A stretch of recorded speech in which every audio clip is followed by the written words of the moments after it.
예, 이거 지으신 분이 소경이신 분이잖아요. 참 그 찬양은 은혜롭게 잘 만드신 것 같아요. 예, 보시는 것처럼 지금 원래 나영선 목사님 시간인데요. 아마 이제 사정상 이번 주만 이렇게 화요일 목요일 시간을 바꿨습니다. 예, 제가 잠깐 기도하고 시작하겠습니다. 하나님 아버지, 저희들 다시 이 자리에 모여서 또 교회사에 대해서 공부하러 모였습니다. 주님, 저희들에게 지혜를 주셔서 정말 교회를 향한 또 그리스도인들 각각 개인을 향한 주님의 뜻이 무엇인지 더 분명히 알게 하시고 정말 교회사를 통해서 저희가 지켜봤던 믿음의 선배들을 따라서 저희도 신앙을 정말 목숨과 같이 소중하게 지킬 수 있는 그러한 주님의 자녀들이 될 수 있도록 인도해 주시기 원합니다. 또한 주님 정말 주님의 뜻이 있어서 주님 사랑하시는 그런 나영석영진 모친 데려가신 줄 압니다. 주님 남은 가족들 위해 주님께서 함께해 주셔서 그 마음 위로해 주시기 원합니다. 주님 감사드리며 우리 주 예수 그리스도 이름으로 기도드렸습니다. 아멘. 예, 제가 감기가 약간 들어가지고요. 좀 양해해 주시기 바랍니다. 근데 지금 거의 약을 먹으니까 많이 좀 괜찮아진 것 같습니다. 예, 그래서 보시는 것처럼 오늘은 이제 두아디라 교회 시대에 대해서 살펴보도록 하겠습니다. 여러 가지 책들을 보시면은 아시겠지만 특히 이제 교회사를 이렇게 예언적으로 바라본, 예언적인 관점에서 바라본 그런 책들을 보시면 아시겠지만 이렇게 계시록의 7교회를 이제 2000년 전 교회사에 걸쳐서 각각 적용한 것을 볼 수가 있는데 이제 저희들이 이제 살펴보는 것처럼 그렇게 적용한 것을 볼 수가 있는데 약간 시대 구분이, 그러니까 이 연도 구분이 좀 다른 부분들이 좀 있습니다. 그래서 지금 저희는 이제 두아디라 교회 시대, 그래서 교회사의 정중앙에 해당하는 부분인데 대략 AD 500년부터 1000년경까지 이렇게 나눴지만 다른 책에서는 500년부터 1500년 아니면 500년부터 1200년 이런 식으로 약간 다르게 나눈 것들도 있습니다. 그래서 그것이 그렇게 중요한 것은 아니니까 어떤 사건을 기준으로 나눴다든지 좀 그런 것들이 있습니다. 그래서 좀 이런 연대에 대한 것은 좀 대략적인 것만 보셔도 될 것 같습니다. 꼭 1000년까지고 그렇게 그 다음 해부터 바로 무슨 시대가 바뀌고 이런 것은 아니거든요. 예, 그래서 연대에 대한 것은 좀 겹치는 부분도 있고 그렇게 보시면 될 것 같습니다. 예, 그래서 두아디라라는 이 말 자체는 이제 고통의 향기라고 합니다. 에베소는 온전히 목적된 이런 뜻이었고 서머나는 이제 모략 이런 뜻이었죠. 죽음과 관련 있는. 그다음에 이제 지금 두아디라는 고통의 향기. 이 앞 시대였던 버가모는 이제 많은 결혼, 또 많은 연합 이런 뜻이었고 이제 고통의 향기라고 볼 수가 있는데, 그러니까 서머나 시대에는 박해가 아주 극심했지만 이것이 로마 제국에 의한 박해였었죠. 근데 이제 두아디라 시대부터는 로마 제국에 의한 박해가 아니라 로마 교회에 의한 박해가 됩니다. 그래서 아마 고통의 향기라는 두아디라라는 말 자체가 의미하는 것이 그렇게 연결지어서 보실 수도 있는 것 같아요. 보통 이제 세속 역사가들은 이 두아디라 교회 시대, 그러니까 500년부터 1000년까지를 암흑시대라고 부릅니다. 암흑시대. 그렇죠. 그래서 이때 가장 어떻게 보면 이제 로마 카톨릭이 자신들의 어떤 교리를 체계화시키고 또 로마 카톨릭 체계 자체를 체계화시킨 그러한 시대라고 보시면 됩니다. 그러니까는 로마의 감독이 큰 권위를 행사했던 것이 이제 콘스탄틴이 기독교를 공인하고 나서부터 시작되긴 했지만 교황권 자체가 완전히 정착한 것이 바로 이 두아디라 시대라고 보시면 될 것 같아요. 그래서 뒷부분에서 살펴보겠지만 좀 많이 부정적인 그러한 것들이 이 시대에 정착이 되고 또 이 시대에 등장하는 것을 볼 수가 있습니다. 예, 그래서 로마 카톨릭이 완전히 지배했던 시대고 또 이제 어떤 교회사가는 역사적으로 가장 무지했던 시대다. 일반 사람들이 가장 무지했던 시대. 그래서 어떻게 그러니까 일반적으로 봤을 때 예를 들면 문맹률이 굉장히 높다든지 그런 시대. 그리고 심지어는 성직자들 가운데서도 카톨릭 성직자를 말하는 것이겠죠. 카톨릭 성직자들 가운데서도 문맹인 사람들이 있었다고 그래요. 어떻게 보면 로마 카톨릭의 그런 체계가 성경에 근거한 그런 체계가 아니기 때문에 문맹이라면 성경을 읽을 수가 없는 거잖아요. 그런데 성직 자체를 수행했다는 것이죠. 로마 카톨릭 사제들이. 그래서 가장 역사적으로도 암흑시대라고 볼 수가 있을 것 같습니다. 예, 그래서 먼저 이제 두아디라 교회 시대에 대한 주님의 말씀을 살펴보도록 하겠습니다. 보시면 계시록 2장 18절부터 29절이에요. 그래서 일곱 교회에 대한 주님의 말씀이 이렇게 쭉 있는데 이제 2장 18절부터 마지막 부분까지 두아디라에 대한 주님의 말씀인 것이죠. 근데 가장 어떻게 보면 교회사에서는 가장 암울했던 시기였고 어떻게 보면 중요도가 좀 떨어질 수도 있는 그러한 시기일 수도 있을지 모르지만 성경 자체 내에서 주님께서 일곱 교회에서 대해서 하신 말씀 중에선 가장 긴 부분을 차지하고 있습니다. 그래서 일곱 개의 교회들에게 각각의 이제 서신을 보낸 것이라고 볼 수 있다면 가장 긴 편지를 받았던 그런 교회라고 볼 수가 있습니다. 예, 그래서 계시록에서 두아디라에 대한 이런 그 말씀을 보면 이세벨이라는 여자가 등장을 하죠. 또 이 여인에 대한 어떤 그 특출남이라고 했는데 그것과 관련해서 교회 안에서의 어떤 여자의 위치, 또 교회 안에서 악이 퍼지는 것, 악의 진전, 또 어떤 지도력의 원리, 이것도 이제 이세벨과 관련된 것이겠죠. 또 이제 어떤 봉사에 대한 것, 이것도 이제 어떤 여인과 관련된 것이라고 보시면 됩니다. 예, 그래서 먼저 주님의 모습에 대해서 살펴보면 두아디라에 주님께서 자신을 계시하신 모습에 대해서 살펴보면 주님께서는 모임 안의 모든 것을 알고 계신 분이라고 자신을 계시하고 계세요. 그래서 주님께서는 우리의 모든 동기와 또 행위들을 알고 계신 분이라고 계시하고 계시죠. 오타하는데 주님은 우리의 충성과 또 실패를 다 아시고 두아디라 교회의 문제는 악을 알면서도 용납했다는 것이었죠. 그래서 주님께서는 이 문제를 바로잡기 위해서 경고하셨고 또 징계하신 것을 볼 수가 있습니다. 여기서 주님께서는 계속 너희들이 회개하지 않으면 이제 죽음에 내어 던지겠다는 그런 말씀을 하시는 것을 볼 수가 있습니다. 계시록 2장 21절에서 내가 그녀에게 그녀의 음행을 회개할 여지를 주었으나 그녀가 회개하지 아니하였도다. 보라 내가 그녀를 침상에 던져 넣을 것이요 그녀와 함께 간음하는 자들도 만일 자기 행실을 회개하지 아니하면 큰 환난 속에 던져 넣을 것이며. 그래서 이것이 교리적으로는 대환란에 해당되는 말씀이라는 것을 우리가 알 수가 있습니다. 여기서 큰 환난 속에 던져 넣을 것이라고 말씀하시고 계신데 역사적으로는 지난번에 말씀드렸던 것처럼 성경이 이중으로 적용되는 것을 볼 수가 있습니다. 그래서 이것이 교리적으로는 또 예언적으로는 앞으로 있을 대환란 때에 있을 지금과 같은 교회는 아니겠지만 주님을 믿는 모임 사람들에 대한 그런 어떤 지침 아니면 경고의 말씀이라고 볼 수가 있겠죠. 근데 이제 1세기 때 역사적으로 본다면 이 1세기에 있었던 두아디라 지역에 있었던 교회에 대한 말씀인데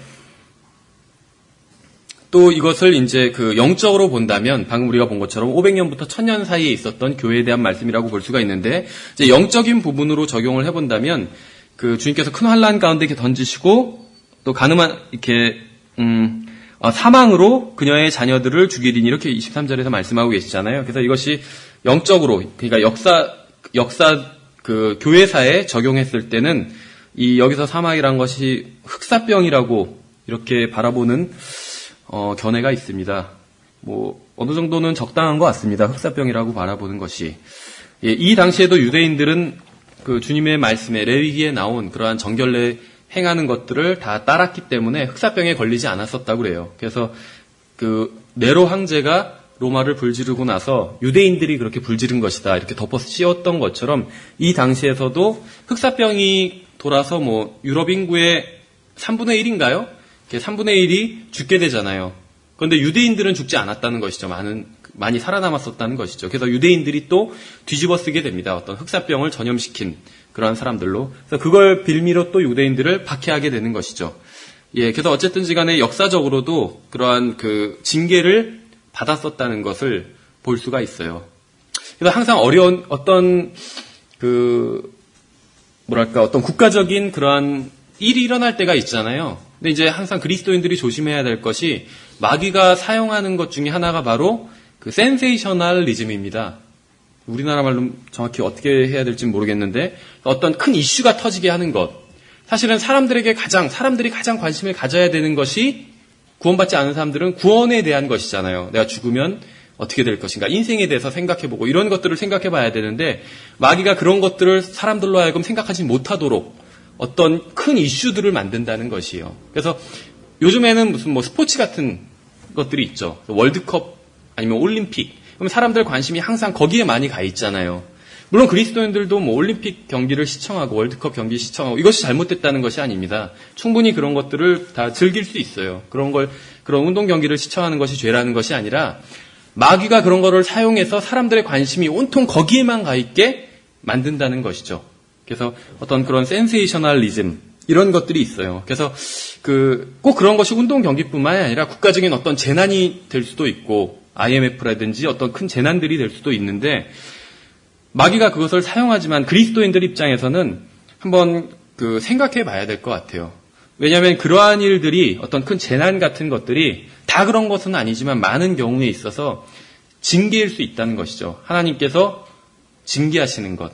물론 이 세상을 징계하시는 것도 있겠지만 그리스도인들과 관련해선 그런 일이 일어났을 때 그리스도인들이 많이 타락했기 때문에 징계할 수도 있다는 것이죠. 그러니까 다른 말로 하면 하나님의 백성이 타락했기 때문에 징계하실 때가 있다는 것이에요. 예, 그래서 어쨌든지 간에 이 두아디라 시대에는 많은 이 두아디라 시대의 전체 유럽을 그러니까 사상적으로, 종교적으로 또 실제적인 어떤 권력으로 지배했던 것이 바로 로마 카톨릭 교회였었는데 이 로마 카톨릭 교회가 보시는 것처럼 배교했기 때문에 두아디라 교회를 보시면 완전히 배교한 모습들을 보이고 있거든요. 그래서 심지어 주님께서 경고하실 때 나의 종들까지도 그랬다 이런 표현이 있어요. 그러니까는 물론 그리스도인들이 다 주님의 종이지만 어떤 경우에는 사역자들, 오늘날로 치면 뭐 목사 이런 사역자들이 보통 주님의 종이라고 부릅니다. 그러니까 목사나 집사 같은 이런 사역자들이. 근데 심지어 그런 사람들도 이 이세벨의 어떤 그런 교리에 완전히 넘어가 버렸다. 주님께서 이렇게 책망을 하고 계시거든요. 그래서 어떤 흑사병이라든지 이런 것들이 하나님의 허락하시는 뜻이겠지만 원하시는 뜻이 아니라 간접적인 뜻이겠지만 그런 징계를 주님께서 내리셨을 수도 있다는 것입니다. 예, 그래서 두아디라 교회의 문제는 악을 알면서도 용납했다는 것이었죠. 근데 이런 경우가 굉장히 많이 있어요. 그리고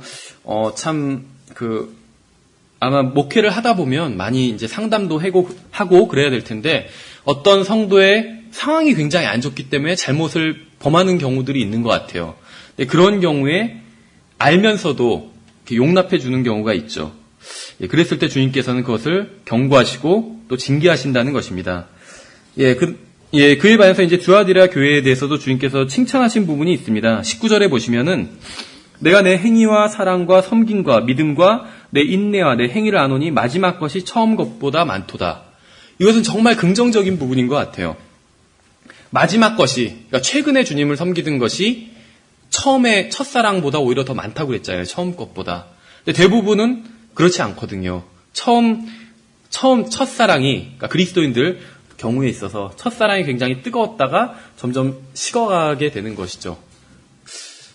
모르겠어요. 뭐 부부 사이에서도 그런지 처음에 만났을 때 굉장히 뜨겁다가 점점 식어가서 저는 잘 모르지만 어떤 분들 나중에 그냥 정으로 산다고 그러시는 분들도 있더라고요. 그러니까 점점 식어가는 것처럼 보통은 식어가는데 이 두아디라 교회의 긍정적이었던 면은 처음 행위보다 오히려 나중에 행위가 더 열심을 내서 주님을 섬겼던 것이죠.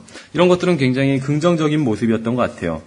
예, 그 다음에 이제 이 두아디라 교회와 관련해가지고는 이세벨과 관련된 것들이 굉장히 많이 나옵니다. 그래서 이세벨에 대한 그런 말씀을 볼 수가 있는데, 그래서 이 두아디라 교회 시대를 다른 말로 하면 어떻게 보면 그 로마 카톨릭 시대에 이제 본격적인 로마 카톨릭 시대가 열리는 시대라고 볼 수가 있거든요. 로마 카톨릭은 마리아를 숭배하고 있잖아요. 그래서 이 이세벨에 대한 이런 경고가 나오는 것 같습니다. 예, 그래서 이세벨에 대해서 많은 말씀을 하고 계신데 이제 20절부터 본격적으로 이세벨에 대해서 얘기를 하고 계시죠. 근데 마태복음 13장을 보시면은 찾지는 않겠지만 34절에 이 마태복음 13장에 비유들이 굉장히 많이 나오잖아요. 근데 이제 네 번째 비유라고 그래요. 여기서도 지금 네 번째 교회죠. 계시록에 나오는. 여기서 마태복음 13장 34절에서도 이 어떤 여인에 대해서 경고하시는 것을 볼 수가 있습니다.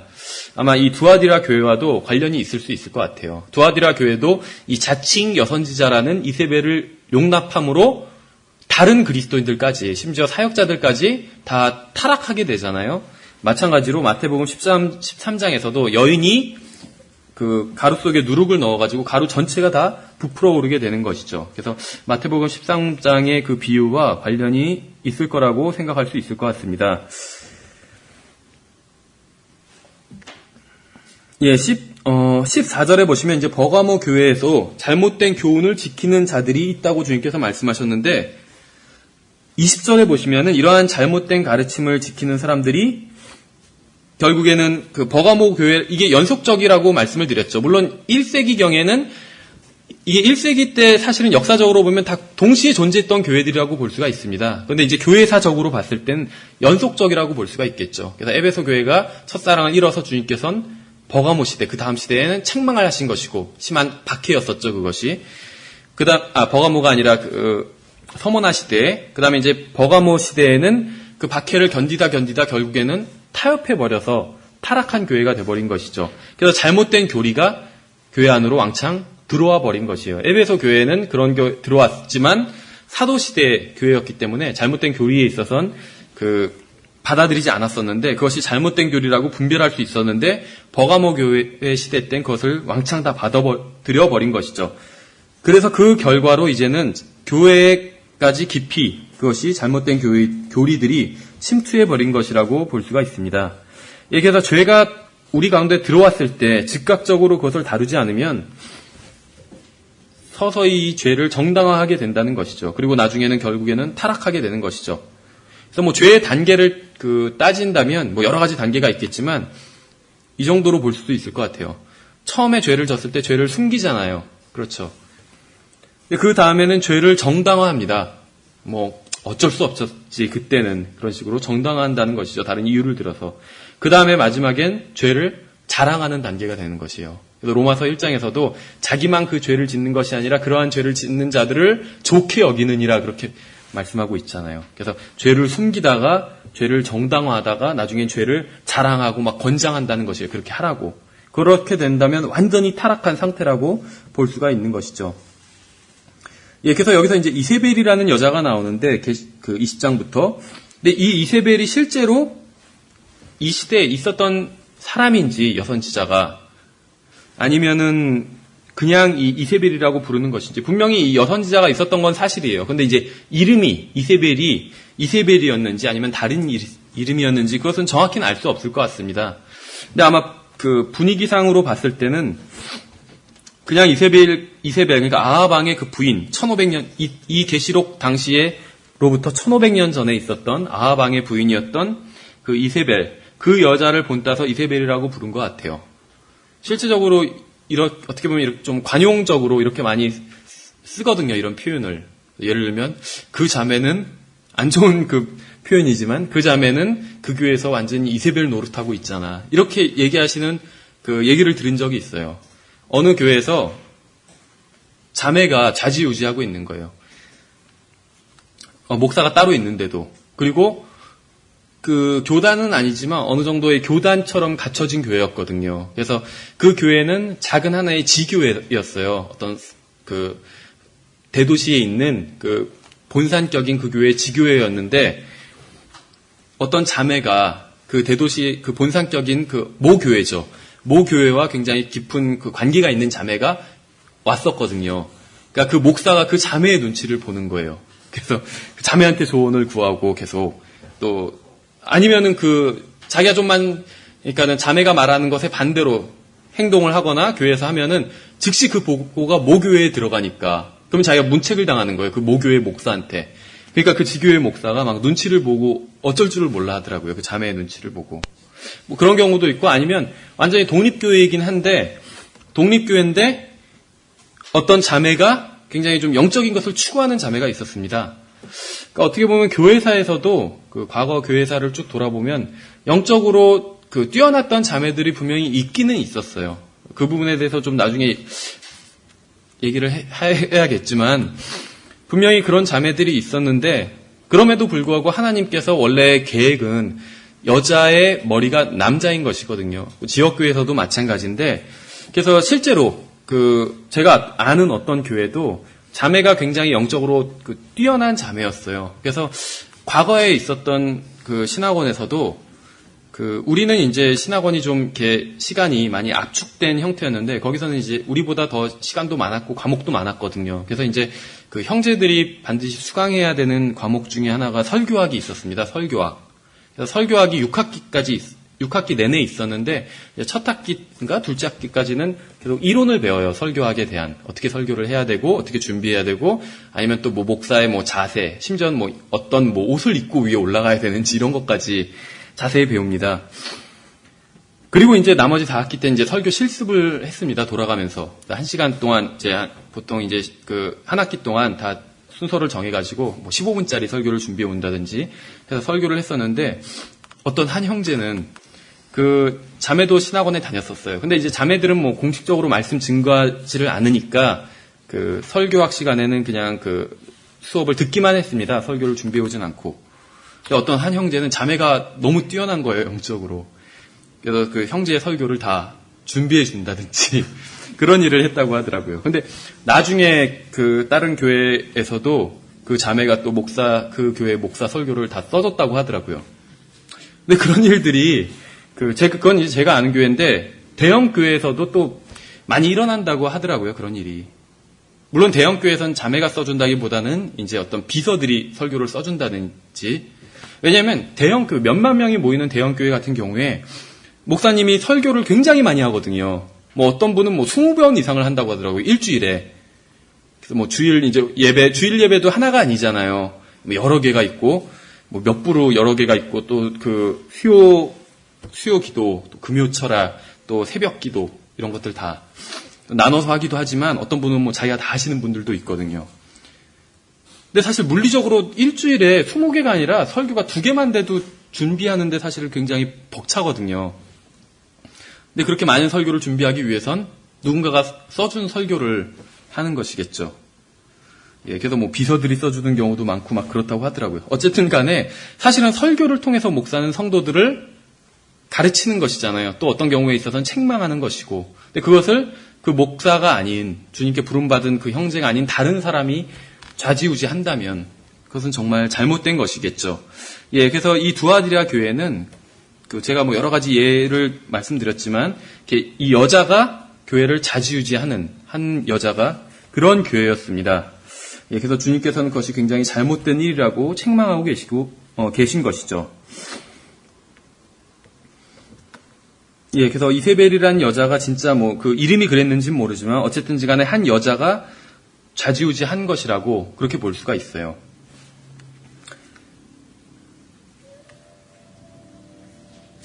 그런데 역사적으로 봤을 때 이제 자매님들 중에 영적으로 뛰어났던 그런 분들이 계시고, 또 구약에서도 지금 여기서 장로들, 또 감독들은 신약교회에서 다 남자잖아요. 그렇죠? 사도들도 다 남자고, 선지자들은 다 남자인데 한 명 여자가 있었죠. 드보라. 근데 그것도 어떻게 보면 하나님의 허락하시는 뜻이었던 것 같아요. 왜냐하면 그 당시에 남자들이 주님 앞에서 올바른 사람이 없었기 때문에. 그렇죠. 주님께서 다 예언을 해주시고 승리를 주시겠다고 약속하셨음에도 불구하고 남자들이 가지를 못하잖아요. 드보라가 안 가니까. 그 정도로 다 믿음이 없었던 것이에요. 그래서 주님께서는 여자를 들어 쓰신 거라고 볼 수가 있겠죠. 그래서 그것은 성경적으로 본다면 예외적인 경우라고 볼 수가 있을 것 같아요. 실제 교회사에서도 예외적으로 그런 경우들이 있었던 것 같아요. 성경 핸드북 같은 거 아시죠? 성경 핸드북, 바이블 핸드북 이런 제목으로 나오는 것들이 주로 이제 성경의 개요나 아니면 그러니까 개요라는 것이 이제 성경 책들별로 66권을 개요를 다 짠 거나 아니면 성경 장별로 정리해 놓은 것들이 있습니다. 이런 것들이.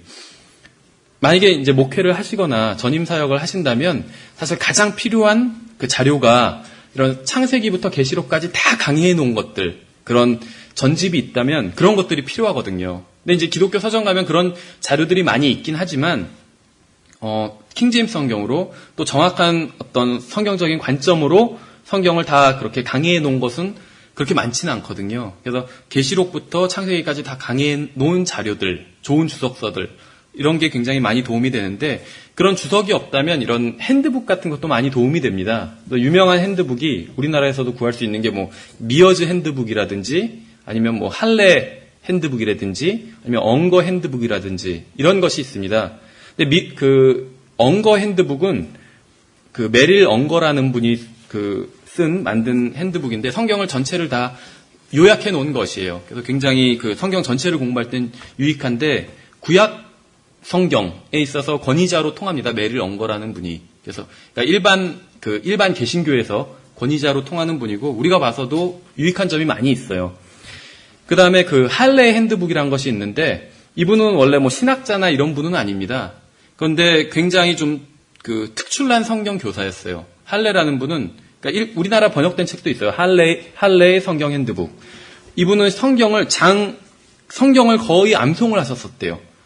그래서 몇 장, 뭐 고린도전서 뭐 몇 장 하면은 8장 하면은 처음부터 끝까지 쭉 그 자리에서 다 암송할 수가 있었대요. 그러니까 굉장히 좀 특별한 성경 교사였죠. 보통 성경 교사와 다른. 예, 그래서 성경을 그렇게 잘 정리를 해놓은 책이에요. 근데 이제 미어즈 핸드북이라는 게 있는데 이것도 성경 처음부터 끝까지 이렇게 관통해서 공부하기엔 좋은 핸드북입니다. 그래서 도움이 많이 되는 책인데 이것은 여자분이 자매님이 쓰신 핸드북이에요. 그래서 우리가 잘 아는 CCC의 총재 빌 브라이트나 이런 사람들이 다 그 미어즈 자매님의 제자들이거든요. 그래서 미어즈 자매님의 제자들 중에는 그렇게 복음 전하는 사역을 크게 했던 사람들이 많이 있어요. 성경도 잘 가르치고, 또 우리가 잘 아는 것처럼 워치만 일을 성경을 가르쳐 준 분도 자매님이잖아요. 그렇죠. 그러니까 성경적으로 봤을 땐 자매가 그렇게 형제에게 권위를 행사하는 것. 그러니까는 주로 권위라는 게 말씀에 대한 권위를 말하는 것인데, 권위를 행사하는 것이 옳지는 않습니다. 그러나 그 상황에서 워치만이한테 만약에 그 자매님이 가르쳐 주지 않았다면 워치만이가 성경을 배울 수가 없었을 거 아니에요. 그러니까 그런 상황에선 어쩔 수는 없었다는 것이죠. 그래서 미어즈도 마찬가지고, 그래서 그런 예들은 예외적인 것이라고 받아들일 수 있을 것 같아요. 그러나 그것을 제외하고, 그런 예외들을 제외하고라면 자매가 형제에게 권위를 행사하는 것은 그러니까 어떤 말씀에 관한 옳지 않다고 보는 것이 맞겠죠. 교회 내에서는. 예, 그래서 이세벨이라는 여자가 이제 나오는데, 여러분들 잘 아시는 것처럼 지금 이 계시록 관점에서 보자면 1500년 전이고, 지금에서 보자면 3500년 정도 전이겠죠. 3000년 이상 전이라고 볼 수가 있겠죠. 예, 그래서 이 아하방, 이스라엘의 왕이었던 아하방의 부인이 이세벨이라는 여자에 대해서 나옵니다.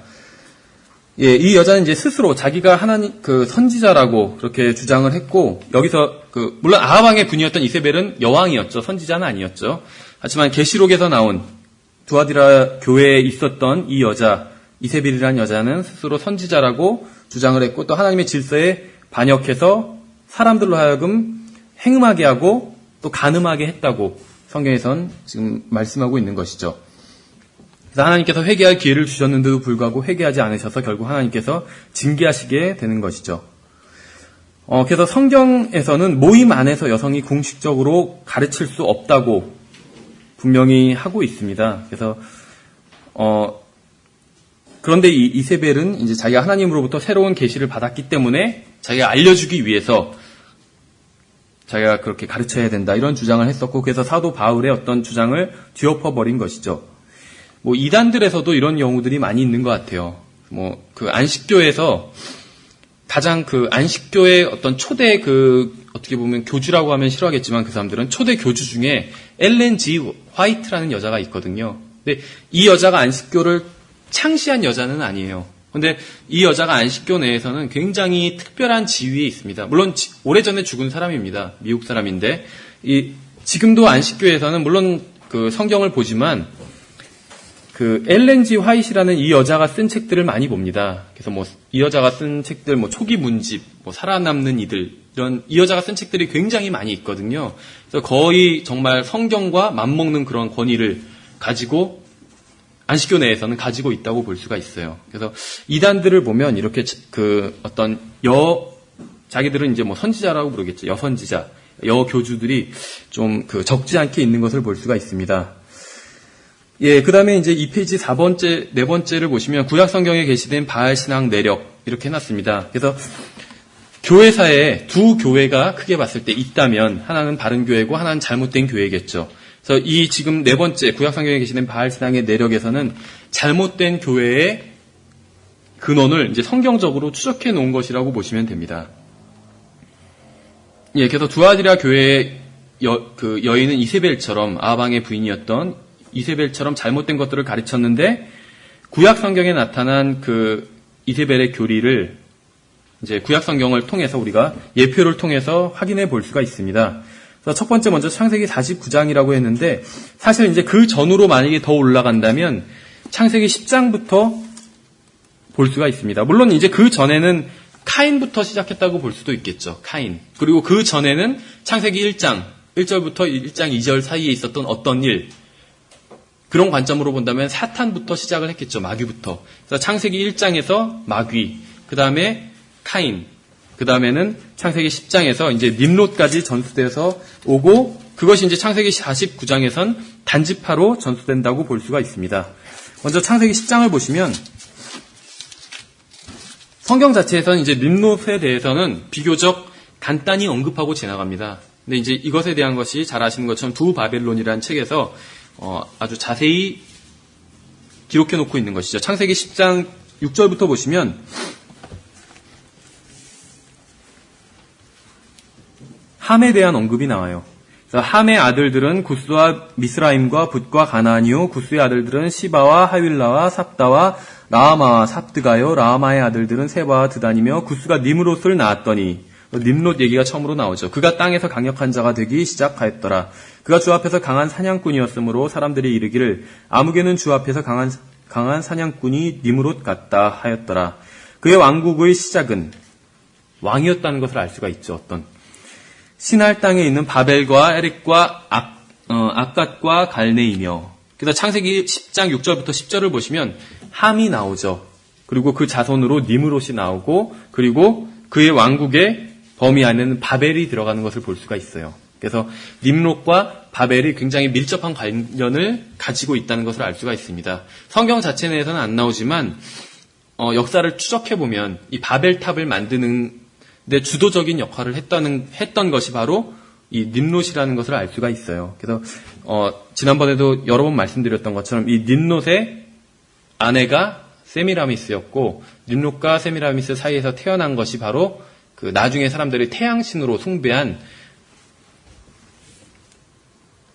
탐무주였죠. 탐무주. 예, 그래서 그 nimrod이 거짓된 어떤 아버지의 모형을 보여준다면 탐무지가 바로 거짓된 그 아들, 그러니까 하나님 아버지와 하나님 아들 하나님, 성령 하나님이 있는 것처럼 거짓된 그 아들의 모형을 보여준다고 볼 수가 있어요. 그래서 실제적으로 12월 25일이 예수 그리스도의 생일이 아니라 탐무주의 생일이라는 것을 알 수가 있죠. 태양신으로 예표가 되는 그 탐무주의 생일이라는 것을 볼 수가 있습니다. 예수 그리스도의 생일은 사실은 물론 이제 달력의 오차 뭐 그런 얘기를 하지만 일반적으로 얘기를 한다면, 그 시기로 얘기를 한다면 보통 부활절이 다 개신교에서도 4월이라고 얘기를 하잖아요. 4월. 예수 그리스도께서 이 땅에서 사셨던 것이 33년 반이었다는 것을 누구나 다 인정을 하거든요. 그렇다면은 33년 반이니까 결국엔 6개월, 4월에 돌아가셨다면 6개월 전이라면 10월이 되는 걸 알 수가 있잖아요. 그렇죠. 그래서 일반 신학교에서도 12월 25일이 예수 그리스도의 생일이 아니다, 이런 것들은 인정을 한다고 하더라고요. 다만 이제 이왕 그렇게 지내고 있으니까 우리가 그걸 그냥 같이 따지지 말고 같이 기념을 하자, 이런 식으로 얘기를 하는데, 어쨌든지 간에 그 12월 25일이 예수 그리스도의 생일이 될 수는 없다는 것이죠. 예, 그래서 창세기 10장에서 이 잘못된 교회, 지금 이 두아디라 교회엔 완전히 이제 그것이 밖으로 드러나서 만연해 있는데, 그것의 이제 시초를 따져본다면, 성경적으로 본다면 창세기 10장 이 nimrod부터 시작됐다고 볼 수가 있겠죠. 물론 그 전에는 카인.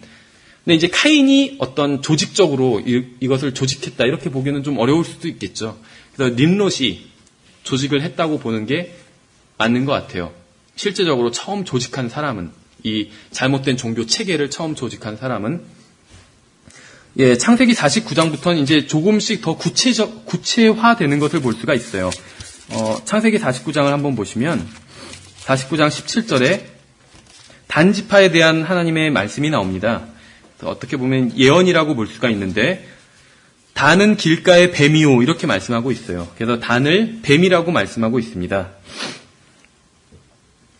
신명기 33장 22절에서는 단이 사자 새끼라고 부르고 있어요, 또. 그러니까 이제 창세기에선 단지파를 뱀이라고 부르시고 있고, 하나님께서 신명기에서는 33장에선 사자 새끼라고 부르고 있다는 것이죠. 아시는 것처럼 창세기 32장이 아니라 부탁하는데 3장 1절에서 사탄이 뱀으로 나오죠. 그리고 베드로전서 5장 8절에서 사자와 같다고 나옵니다, 사탄이. 사자는 아니에요, 사탄이. 그러나 우는 사자같이 삼킬 자를 찾고 있다고 그렇게 말씀하고 있는 것이죠. 예, 그래서 계속 보시면 사사기 18장에서는 단지파는 자기 지파를 위한 한 젊은이를 제사장으로 둔다 해서 이제 실질적으로 어떤 로마 카톨릭 종교 체계의 핵심적인 것 중에 하나가 이런 제사장 제도라는 것을 알 수가 있죠. 그래서 어떤 검은 제의를 입은 제사장들이 를 통해서 어떤 성도들을 컨트롤하는 것이라고 볼 수가 있는데, 이제 사사기 18장부터 그것이 굉장히 구체화돼서 나오는 것을 볼 수가 있습니다. 한번 18장을 일단 펴서 보시면, 사사기 18장이 전체적으로 다 이제 어떻게 해서, 그러니까 이런 제사장 제도, 다음에 어떤 제사장이 또 아버지 역할을 하는 그러한 제도가 탄생하게 되었는지, 또 우상 숭배하는 그런 제도가 탄생하게 되었는지 그 과정을 자세히 보여주고 있어요. 그것이 이제 어떻게 국가의 종교가 되고 이런 모습을 자세히 보여주고 있다는 것입니다. 그래서 18장 전체가 그런 내용을 다루고 있는데, 기니까 14절부터 보시면 단지파가 헤매다가 어떤 제사장을 발견하게 되는 그런 내용이죠. 사사기 18장 14절에 그때 전에 라이스 지방을 탐지하러 갔던 5사람이 자기 형제들에게 응답하여 이르되 이 집들 안에 에봇과 드라빔과 새긴 형상과 부어 만든 형상이 있는 줄을 너희가 아느냐. 그런즉 이제 너희는 마땅히 행할 바를 깊이 생각하라 하고, 여기서 보시면 에봇, 드라빔, 다음에 부어 만든 형상이 나옵니다. 에봇은 사실은 이 제사장의 의복이라고 합니다. 제사장의 의복. 그러니까 제사장의 의복에 또 여러 가지 장식이 되어 있잖아요. 그런 의복이에요. 근데 이제 이 드라빔이 정확히 뭔지는 모르겠지만 아마 조그만 우상이나 어떤 미신적인 형상일 것이라고 합니다. 그래서 주로 어떤 가족 단위의 신, 우리나라도 예전에 부엌에 신이 있었고 다 막 집안에 신이 있었잖아요. 그것처럼 이 드라빔이 가족 단위의 신이었다고 보는 게 맞는 것 같아요. 그래서 야곱이 라반으로부터 나올 때, 야곱의 라헬이었었나요? 라반의 드라빔을 훔쳐서 나오게 되잖아요. 그래서 그 집안의 신을 훔쳐서 나오니까 라반이 노했던 것이죠. 드라빔으로 아마 성구사전 찾아보면 관련 구절들을 보실 수 있을 겁니다. 근데 이 드라빔이 사람의 모습처럼 생겼을 거라고 합니다. 사람의 모습처럼 생긴 어떤 가족이 섬기는 신이라고 보실 수가 있어요. 예, 그 다음에 이제 부어 만든 형상, 이거는, 형상인 것이고. 그래서 에봇은 사실 제사장 옷인데, 그럼 왜 여기서 어떤 우상으로 섬겼냐. 이 제사장 옷이지만 이 옷 자체를 또 섬겼다고 합니다. 왜냐면 어떤 어떤 장식들이 많이 달려 있었기 때문에 이 옷 자체도 섬겼다고 합니다. 그래서 에봇, 드라빔, 또 부어 만든 형상, 이런 것들을 가지고 종교 생활을 했던 어떤 제사장에 대한 이야기가 기록되어 있는 것이죠. 15절에 그 5사람이 그쪽을 향하여 돌이켜 젊은 레위 사람의 집 곧 미가의 집에 이르러 그에게 인사하니 단 자손 중에서 임명을 받은 600명이 병기를 가지고 문 입구에 서니라. 그 땅을 탐지하러 갔던 5사람이 올라가서 거기로 들어가 새긴 형상과 에봇과 드라빔과 부어 만든 형상을 취할 때 벌써 잘못된 것이죠. 단지파가. 이런 것들이 있으면 하나님께서는 다 파괴하라고 말씀을 하셨는데 이것들을 그대로 챙기고 있었던 것이요. 그 제사장은 임명을 받아 병기를 지닌 600명과 함께 문 입구에 서 있더니 이 사람들이 미가의 집에 들어가서 그 새긴 형상과 에봇과 드라빔과 부어 만든 형상을 가져오매 그때 그의 제사장이 그들에게 이르되 너희가 무엇을 하느냐 하거늘 그들이 그에게 이르되 잠잠하라 내 손을 입에 대라 우리가 함께 가서 우리에게 아버지와 제사장이 되라. 우리와 함께 가서 우리에게 아버지와 제사장이 되라. 그래서 아버지이자 제사장이 된 것이에요. 내가 한 사람의 집에 제사장이 되는 것이 낫겠느냐 혹은 이스라엘 안에 한 가족 곧 한 지파의 제사장이 되는 것이 낫겠느냐 하니 그 제사장이 마음속으로 기뻐하여 작은 교회보다 큰 교회 목사가 되게 하겠다고 하니까 기뻐했다는 것이요. 속으로. 근데 오늘날에도 이런 목사님들이 많이 있다고 하더라고요. 잘못된 교회들 중에 이제 어떤 분이 이제 목회를 하겠다고 유명한 신학교 교수였는데 하니까 많은 교회에서 막 청빙을 했대요, 서로. 신학교 유명한 교수였기 때문에. 근데 이제 겉으로는 청빙 전화가 올 때마다 또 사람 만날 때마다 기도해 보겠다고. 근데 사실 속으로는 규모를 재고 있었던 것이에요. 어쨌든지 간에 여기서도 한 가족보다 한 지파의 제사장이 훨씬 낫지 않냐 이런 제의를 하는 것이죠. 그래서 속으로 기뻐했다고 또 기록하고 있는 것이죠. 에봇과 드라빔과 새긴 형상을 취하고 그 백성의 한가운데로 들어가니라. 이에 그들이 돌이켜서 어린 것들과 가축과 물품을 자기들 앞에 두고 떠나니라. 그래서 다 두고 이제 떠나는 장면. 그래서 한 가족이 우상 숭배를 했었는데 이것이 한 지파 안으로 들어오게 되는 것이죠. 나중에 이것이 열왕기하를 보면 국가 전체로 다 퍼지게 되는 것을 볼 수가 있는 것이죠. 한 가족 안에 있던 우상 숭배가 한 지파 안으로, 또 그 한 지파 안에 있던 우상 숭배가 국가 전체로 전염되는 것을 볼 수가 있습니다. 예, 그래서 19절에서 이 제사장은 아버지와 제사장이라고 불렸던 사람이었고, 그러니까 우리가 이걸 통해서 볼 수 있는 것은 오늘날의 로마 카톨릭과 얼마나 유사한지 한번 비교를 해보시면 좋을 것 같아요. 이 20절에서 사사기 28장 20절에서는 이 아버지는 우상들을 예배 도구로 사용을 했었죠. 에봇, 드라빔, 새긴 형상. 그렇죠. 지금도 로마 카톨릭한테 왜 너희들은 그렇게 성경에서 우상 숭배를 하지 말라고 그랬는데 그런 새겨 만든 형상을 하냐. 그러면 우리는 저 형상을 숭배하는 것이 아니다 라고 얘기를 해요. 그럼 저 형상 갖고 뭐 하는 거냐. 그걸 보고 단지 기억할 뿐이다. 그렇죠.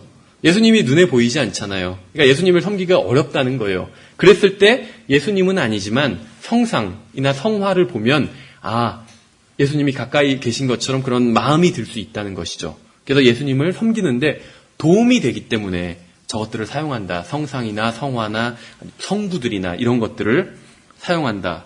근데 그 모습이 바로 사사기 18장 20절에 있었던 것이죠.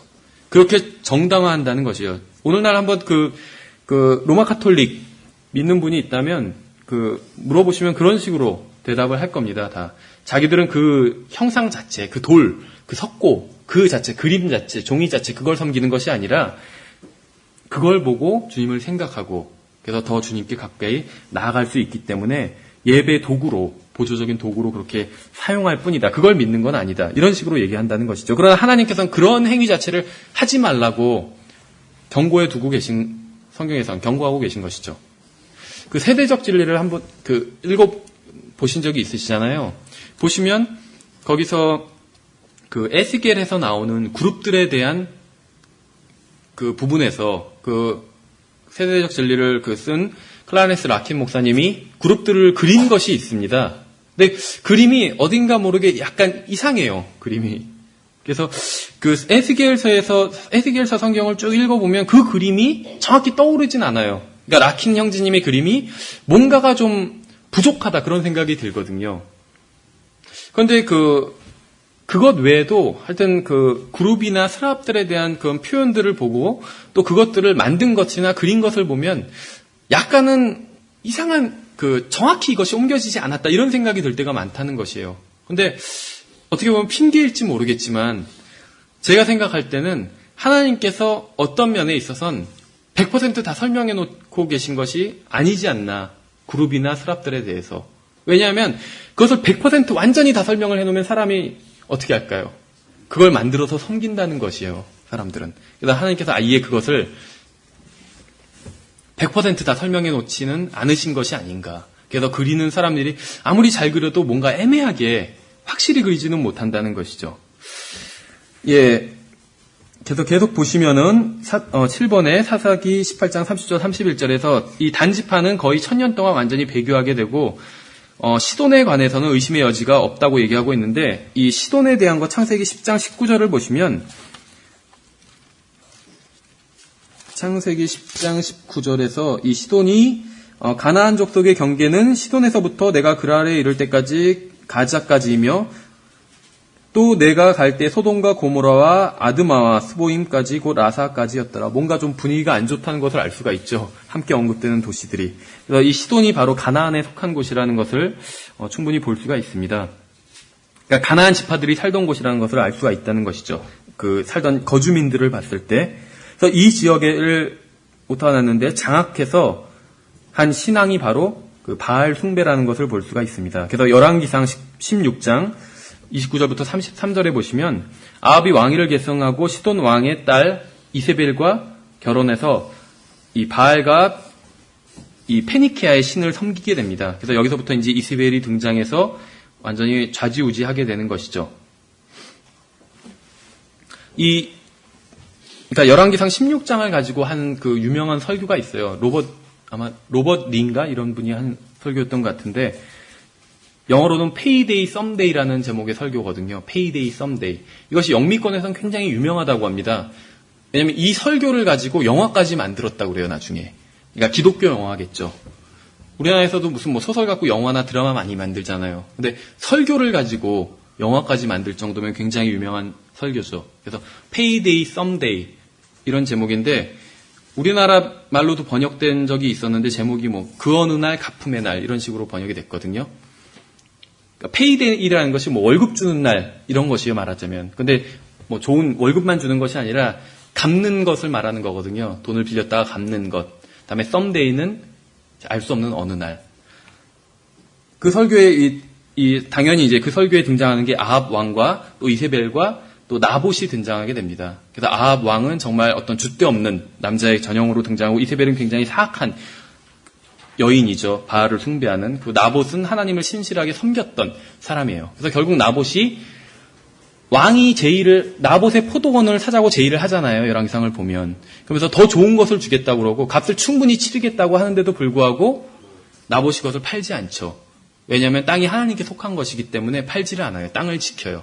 하나님의 말씀 때문에 지키는 것이에요. 그래서 나봇은 전형적인 바이블 빌리버, 성경대로 믿는 사람의 모습을 보여준다고 볼 수가 있습니다. 하나님의 말씀을 지키기 위해서 목숨까지도 바치잖아요. 근데 이세벨이 바로 그 나봇을 죽이고 하나님의 말씀을 지키려고 했던 사람을 죽이고 그 사람이 가진 것을 뺏게 되잖아요. 이러한 예는 교회사에서 숱하게 많이 있었고 이 두아디라 교회 시대에도 엄청나게 많이 있었습니다.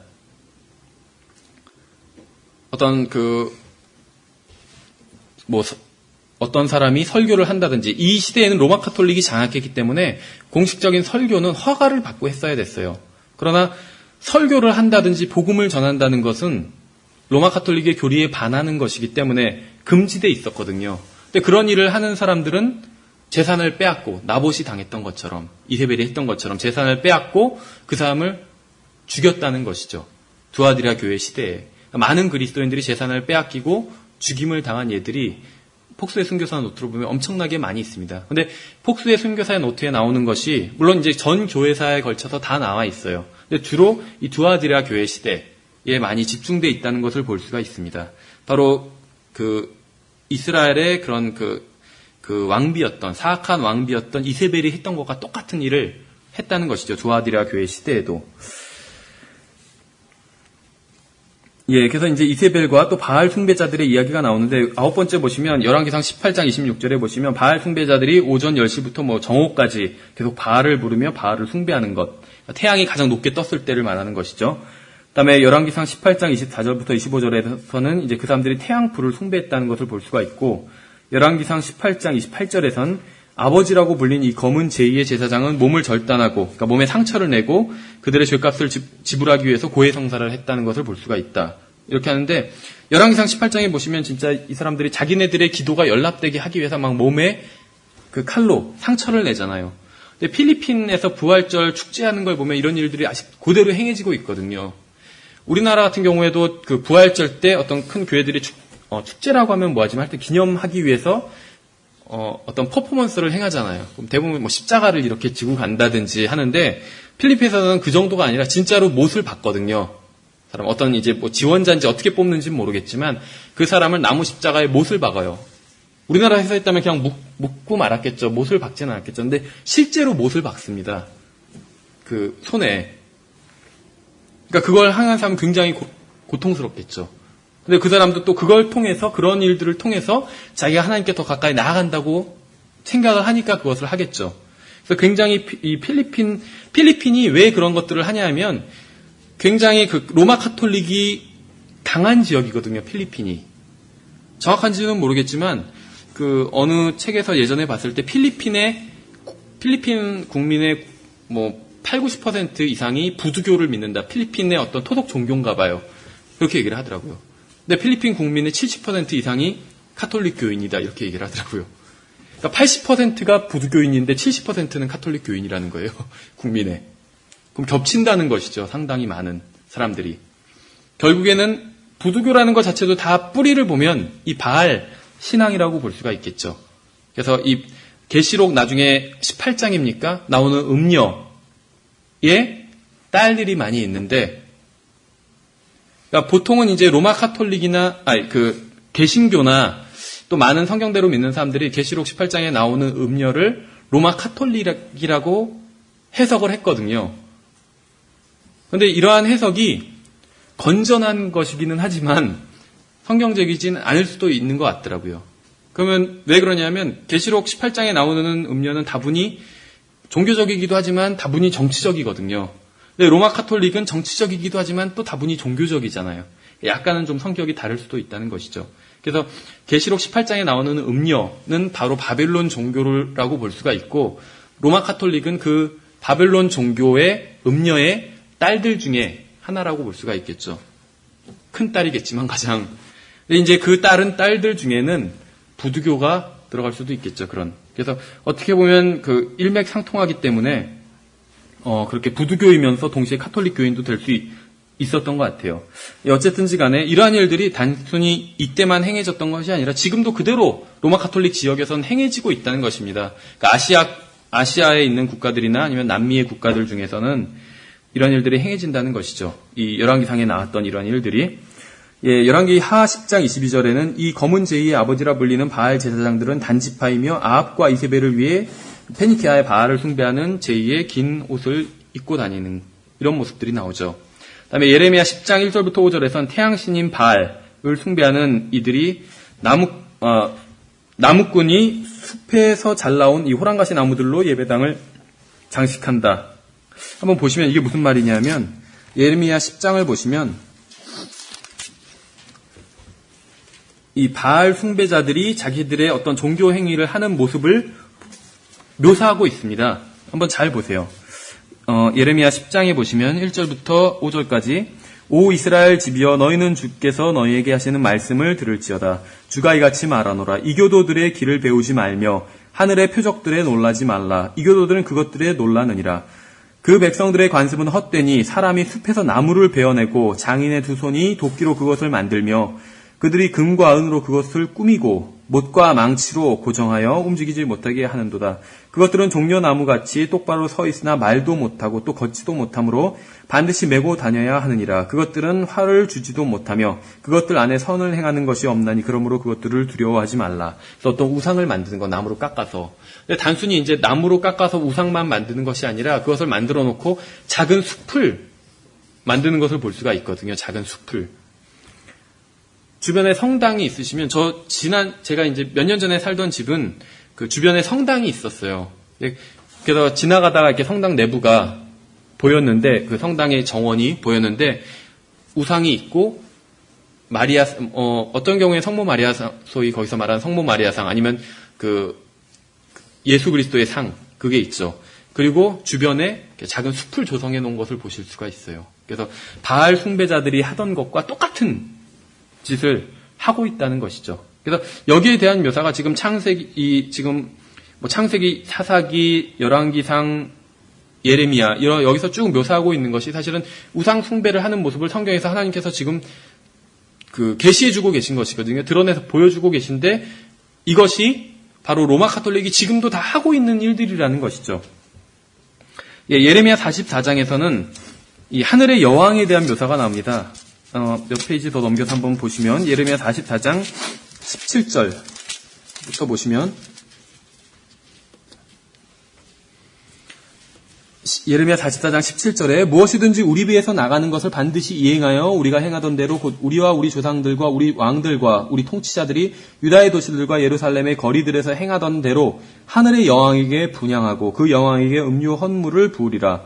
그때에는 우리가 양식을 풍성히 소유하고 일이 잘 되어 아무 재난도 보지 아니하였으나 우리가 하늘의 여왕에게 분향하고 그 여왕에게 음료 헌물 붓는 일을 그만둔 뒤부터는 우리에게 모든 것이 부족하고 우리가 칼과 기근으로 소멸되었느니라 하며 또 우리가 하늘의 여왕에게 분향하고 그 여왕에게 음료 헌물을 부을 때에 우리 남자들의 허락도 없이 그 여왕에게 납작한 빵을 만들어서 그녀에게 경배하고 음료 헌물을 부었으리요 하니라.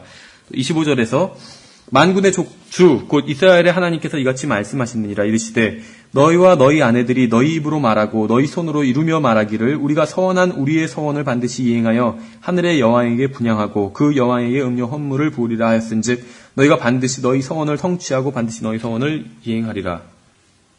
그래서 하늘의 여왕, 그러니까 바알 숭배와 관련이 있다는 말씀을 하고 계신 것이죠. 그래서 하늘의 여왕이라는 표현이 나오는데, 그러니까 Queen of Heaven이겠죠, 영어로. 하늘의 여왕이라는 표현이 나오는데, Queen of Heaven, 우리나라에서도 그렇게 부르는지는 모르겠어요. 근데 Queen of Heaven이라는 이 표현은 교황들이 마리아를 부를 때 그렇게 사용하는 표현이거든요. 정확히 같은 표현으로. Queen of Heaven이라는 표현이. 근데 우리나라에서는 아마 하늘의 여왕, 이런 표현은 천주교에서 제가 자세히는 모르겠어요. 쓰는지. 근데 잘 안 쓰는 것 같아요. 근데 이 카톨릭이 강성한 지역에선 쓴다는 것이죠. 그리고 영미권에서는 쓰는 표현이라는 것입니다. 이게 카톨릭, 로마 천주교가 그 지역에서 얼마나 강성하냐 아니냐에 따라서 이 표현과 또 행하는 것이 다른 것 같아요. 우리나라 천주교에서는, 개신교에서는 빈 십자가를 이제 앞에 장식해 놓잖아요. 빈 십자가. 카톨릭에서는 빈 십자가가 아니라 예수 그리스도가 매달린 십자가를 장식해 놓잖아요. 우리가 섬기는 예수 그리스도는 부활하신 예수 그리스도인데 카톨릭에서는 죽은 예수 그리스도 의미하고 있는 것이죠. 그런데 우리나라에서 이제 거기까지 하는데 유럽에서 어떤 국가에선 카톨릭 강성한 지역에선 마리아가 매달려 있는 십자가도 있대요. 마리아가. 왜냐하면 마리아가 중보자니까 거기서는. 예수님이 중보자지만 예수님이 화가 나셨을 때 예수님께 나아가지 못할 땐 마리아에게 나아가면 연결해 준다고 그러잖아요. 예수님께. 그래서 마리아가 중보자기 때문에 마리아가 달린 십자가도 있대요. 근데 이제 우리나라는 카톨릭 강성이 아니잖아요. 우리나라 같은 데선 그런 걸 했다가는 반감을 사니까 이런 카톨릭이 약한 지역에선 그런 것을 하지 않고 카톨릭 강성 지역에선 그런 것을 한다고 하더라고요. 예, 그래서 3페이지 보시면 함의 자손에서 유래하고 또 아버지라 불리는 검은 제의 제사장들과 더불어 단지파가 관련된 북아프리카의 신앙이라는 것을 볼 수가 있어요. 이 바알 신앙이라는 것이. 왜냐면 아까 nim롯의 아버지, 그러니까 조상이 함이었잖아요. 그래서 함의 지역인 아프리카, 그래서 북아프리카의 바알 신앙은 북아프리카의 신앙이라는 것을 볼 수가 있습니다. 왜 이런 말씀을 드리냐면 지금 개신교를 완전히 부패시켜버린 또 로마 카톨릭의 그런 성경 필사본들이 북아프리카에서 유래한 것들이 많이 있다는 것이죠. 북아프리카에서. 바른 필사본은 시리아에서 유래한 것이잖아요. 시리아에서, 소아시아에서. 근데 잘못된 필사본들은 북아프리카에서 나온 것들이 있다는 것입니다. 어쨌든지 간에 이 북아프리카의 바알 숭배자들이 바로 최초의 적그리스도 숭배자들이라는 것입니다. 예, 그래서 시간이 지나서 10분간 쉬고 다음 계속 이어서 하도록 하겠습니다.